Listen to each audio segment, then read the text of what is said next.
Hello, hello. I just wanted to final. I have just finished. As you can probably tell by the title of this, I've just finished Orlando Furioso by Ludvigo Aristo. I couldn't remember which way that went as I got to the end there and was all choked up. Um, Being like, oh my god, I have finished this. It's taken me some 269 videos, something like that, to read out the whole thing out loud. Um, yeah, yeah. Strange. It's one of these things of a modern sensibility of like by the end, Orlando Furioso himself. Orlando is not actually that. He wasn't the. He doesn't finish off the story. We finish with Rogerio battling Rodomonte and killing Rodomonte, and that's like it is a hard out. I mean, I am surprised at exactly. I was fully expecting that you would get like a whole canto that's just like, and now we're wrapping up in slow motion because that's usually what happens. But I mean, this ends. Spoilers with yes with Rogerio 140.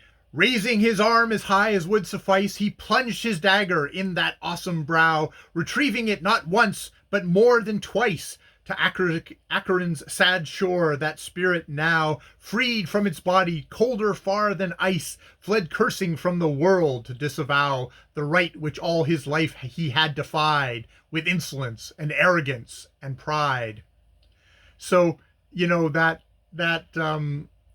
it. That is the end of the poem. Rodomonte dies and we're out. That's like holy shit. That is like super quick. That's like one of those. Did it really end there, or did they lose the last? You know, was there a whole nother full canto? But there was just him thanking his sponsors yet again, sucking up. I mean, the whole thing with this is Rogerio will go on with Bradomante to found the Estes line. So I guess that's the big point of this. He's being kick-ass, and this is the height of his kick-assery, is killing Rodomonte. That which we drop the things because he's like he gets Rodomonte now is that evil pagan, which I mean he is definitely the most asshole of assholes. And I mean even at the end there, I mean he's being held down and there's a dagger pointed at his eye, and it's like, look, surrender is what he says.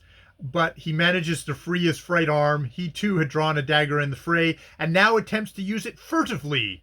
Rogerio sees the danger straight away. Stabbed in the back, he knows that he will be, if here and now he does not end the strife by cutting short the evil pagan's life. So he's an evil pagan at this point.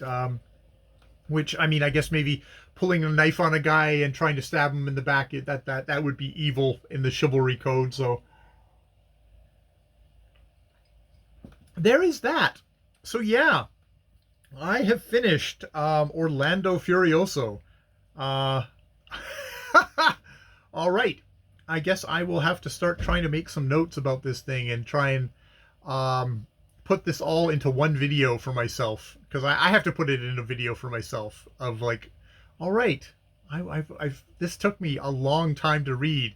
I think everybody else, at least, well, Tom of LA Books kind of put this project aside. I can sort of see why.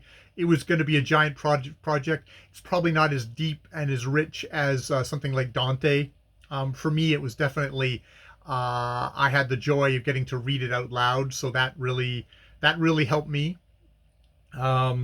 And just kind of thrill at the oddness at times. The real visceral bloodiness of it is always fun. Yeah, and I guess the spirituality ish parts. I mean, a part of it, just I have to say, is like it's like it's like it's someone who's not a great man writing about great men, and there's sort of a little bit of a, you guys are complete monsters who, when unleashed, just murder everyone around you, which I can't help think is just a little bit of a commentary on general life, how general life goes then and now, to be honest. Yeah. So I will leave it there, but hooray yay, hooray, I finished it. And I don't know, maybe I'll take a day or two just to work up notes and stuff like that. Maybe that's what I should use the time for, is work up notes, work up thoughts. I was very much toxic masculinity, the poem, for a long time on this. I still think I do have that as a major theme. There's definitely, it's like, wow, how much this is like, you know, he's working for somebody here. Ludvigo Aristo is working for someone here. And like, how does he do that? How can even I sort of see how maybe he's making comments on stuff, that whole thing about great men murdering all the little people, that just not being a big deal, is in there. All the women, all the interesting, strong female characters in there, combined with, you know, all women are cheaters ideology, which is very much kind of a theme of the time. He's playing in that as well. The strange Dux Ex Machina on Orlando Furioso, where, I mean, I guess in some ways Orlando was punished for his own arrogance. I got the sense, and that's why he went insane. Though you can read it two ways: either he went insane because a woman made a choice about her own personal integrity, and that he went insane, or as gets offered more explicitly in the poem, heaven punished him, took away his sanity because he wasn't properly subservient to heaven. I think is what you would call that. You can get both readings from there, and that is it. Astolfo has to come back down and gift him back his sanity, so he doesn't, as such, learn anything. It's not that kind of a, you know, these aren't these kind of characters where, oh, I guess I should learn to respect women. It's like, no, that's not the lesson getting put forth here.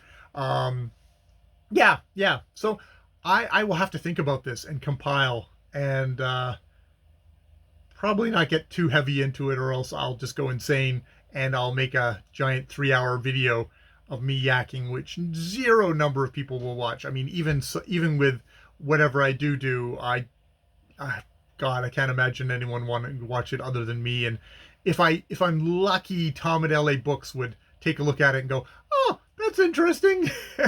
He might just do that to be polite and not even watch the whole video. All right, I will leave it there. More videos later.